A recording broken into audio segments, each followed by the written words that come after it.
नमस्कार, बहुत स्वागत है आपका। आप देख रहे हैं गणपति एस्ट्रोलॉजी सीक्रेट। तुला राशि 9 अक्टूबर को देवगुरु बृहस्पति वक्री होने जा रहे हैं। देवगुरु बृहस्पति वर्तमान समय में वृषभ राशि में चल रहे हैं और वृषभ राशि में ही वक्री होंगे। 4 फरवरी 2025 को देवगुरु मार्गी हो जाएंगे और 14 मई 2025 तक वृषभ राशि में रहेंगे। इसके बाद वो मिथुन राशि में प्रवेश करेंगे। तो आपके ऊपर देवगुरु का वक्री होने से क्या प्रभाव पड़ेगा, क्योंकि देवगुरु धन, शिक्षा, संतान, विवाह, मान सम्मान और सफलता के कारक हैं। देवगुरु बृहस्पति कैसा भी परिवर्तन करें पर लाइफ पर इसका असर जरूर पड़ता है। देवगुरु बृहस्पति की अगर हम बात करें, देखिए इनकी दृष्टियां बहुत शुभ होती है, इंपॉर्टेंट हो जाती है, महत्वपूर्ण हो जाती है, क्योंकि देवगुरु बृहस्पति की दृष्टि में अमृत वर्षा है। और सबसे महत्वपूर्ण ये है कि देवगुरु बृहस्पति की दृष्टि के बिना देवगुरु बृहस्पति के प्रभाव को भी आप नहीं समझ पाएंगे। तो देवगुरु बृहस्पति जहाँ हैं वहाँ से ज़्यादा महत्वपूर्ण उनका प्रभाव पे है, उनकी दृष्टि कहाँ पर डाल रहे हैं ये महत्वपूर्ण होता है।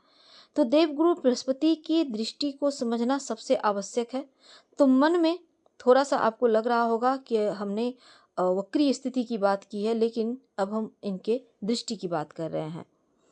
देखिए, वक्री स्थिति में होने का मतलब होता है पीछे की ओर चलना, हालांकि ये चलते नहीं है, आभास होता है। अब देखिए, वक्र अवस्था यानी कि पिछली राशि का थोड़ा सा प्रभाव रहेगा। यानी वृषभ राशि में देवगुरु बृहस्पति चल रहे हैं, वक्री अवस्था में आएंगे तो मेष राशि में दिखाई पड़ेंगे। तो थोड़ा सा यहाँ पर एक बात याद रखिए कि एक परिक्रमा करने में देवगुरु करीब 1 साल के लगभग का वक्त लगाते हैं। और इनकी चूंकि हम दृष्टि की बात कर रहे हैं, जिस घर में बैठे हैं वो घर का फल तो आपको मिलेगा ही। अब देखिए, पीछे की ओर जा रहे हैं, यानी एक ऐसे कोण पर देवगुरु हैं जहां से महसूस हो रहा है, प्रतीत हो रहा है कि वो पीछे जा रहे हैं।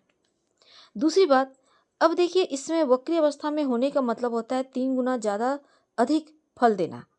और ज्योतिष में वक्री अवस्था को प्रतीत होना कहा गया है। देवगुरु बृहस्पति के पास 3 दृष्टि है, जहाँ से वो बैठेंगे वहाँ से 5वीं दृष्टि, 7वीं दृष्टि और 9वीं दृष्टि डालेंगे, जिसको अमृत की दृष्टि कहा जाता है, क्योंकि अमृत का वास होता है। अब देवगुरु बृहस्पति वृषभ राशि में चल रहे हैं और वृषभ राशि शुक्र की राशि है।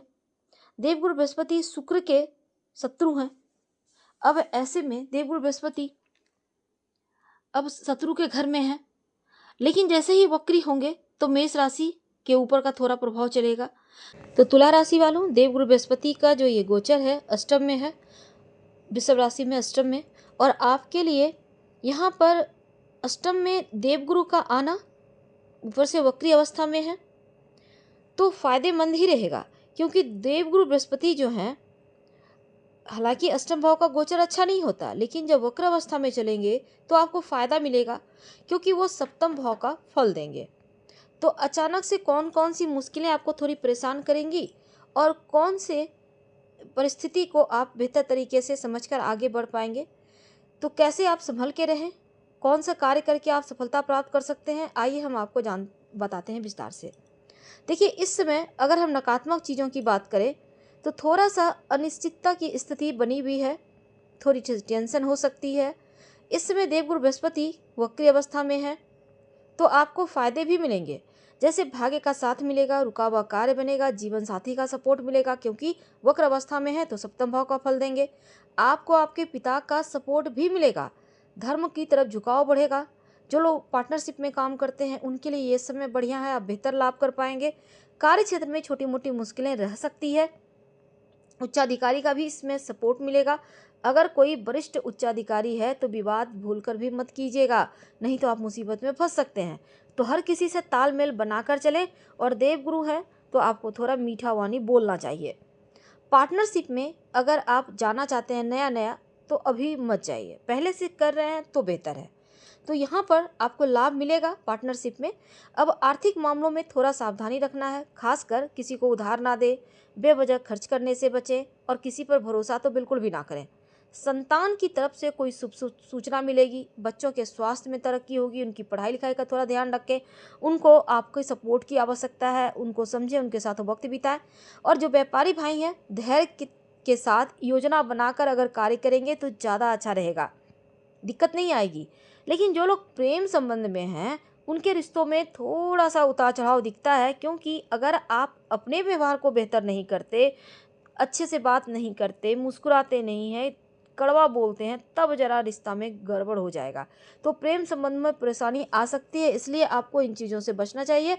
और दूसरा, आपके दाम्पत्य जीवन में हल्की फुल्की मुश्किलों को छोड़ दें तो समय अनुकूल चलेगा। जीवन साथी का सलाह आपके लिए बढ़िया रहेगा, जीवन साथी के सपोर्ट से आपको लाभ मिलेगा, तो फायदेमंद वक्त है, तो इसमें उनके विचार का सम्मान करें।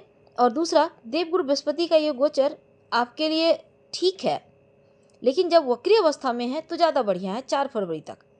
तो यहाँ पर स्थिति बहुत हद तक आपके सपोर्ट में रहेगी। हालांकि अष्टम भाव का गुरु बहुत अच्छा फल नहीं दे रहा था अभी तक। अगर आप अविवाहित हैं तो विवाह की बातें चल सकती है या विवाह तय हो सकता है। अगर संतान प्राप्ति के लिए प्रयासरत थे, संतान प्राप्ति नहीं हो पा रहा था, तो ये पीरियड बढ़िया है। और देवगुरु बृहस्पति आपको यात्राएं करवाएंगे, खासकर लंबी दूरी की यात्रा करवा सकते हैं, विदेशी जमीन से लाभ दिलवा सकते हैं। अगर आप जॉब करते हैं, ट्रांसफर के लिए सोच रहे थे, वो हो सकता है। बृहस्पति की दृष्टि जो है ना, द्वितीय भाव पर पड़ेगा, तो धन का भाव है।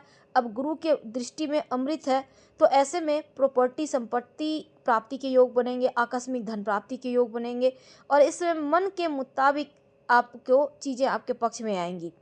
तो बृहस्पति की जो दृष्टि चतुर्थ भाव सुख भाव पर भी है, तो आपके लिए यहाँ पर पैतृक संपत्ति तो मिलेगा ही, साथ ही सुख बढ़ेगा। घर परिवार, आप कोई नया मकान ले सकते हैं, वाहन ले सकते हैं, प्रॉपर्टी संपत्ति इस समय ले सकते हैं, सुकून मिलेगा, माँ का सपोर्ट मिलेगा, भाग्योदय होगा। आप पैतृक जगह पर भी घूमने फिरने जा सकते हैं, विदेश में रहते हैं तो अपनी ज़मीन पे इस पीरियड में वापस आ सकते हैं। तो देवगुरु बृहस्पति इस दौरान आपको 2-3 बातें ये ध्यान रखना है कि एक तो आप मंत्र जप कीजिए, ओम ह्रीं बृहस्पते नमः। दूसरा, आप कोई भी ऐसा कार्य ना करें जो इनलीगल हो, ठीक है। अब देखिए, इस समय व्यापारी भाई हैं, उनके लिए बढ़िया है। नया नया पार्टनरशिप में मत जाइए, पहले से कर रहे हैं तो उत्तम है, भाग्य का साथ मिलेगा, पिता का सपोर्ट मिलेगा। और थोड़ा सावधान इसलिए रहना है कि समय को देखते हुए ही काम कीजिएगा।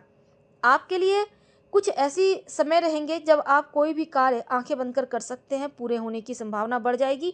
और कुछ ऐसे तिथियां हैं जब कोई भी कार्य करने के पहले 4 बार सोच लीजिएगा, नहीं तो वो कार्य अधूरा रह सकता है।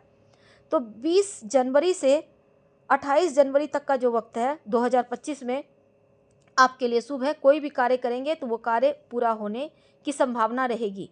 लेकिन आपके लिए 5 दिसंबर से 14 दिसंबर तक थोड़ा सावधानी रखना है, और फरवरी के महीने में 4 फरवरी से 16 फरवरी तक थोड़ा सावधान रहिएगा, तो ज़्यादा अच्छा रहेगा आपके लिए। यानी कि कोई भी महत्वपूर्ण कार्य इस पीरियड में मत कीजिएगा, नहीं तो नुकसान हो सकता है।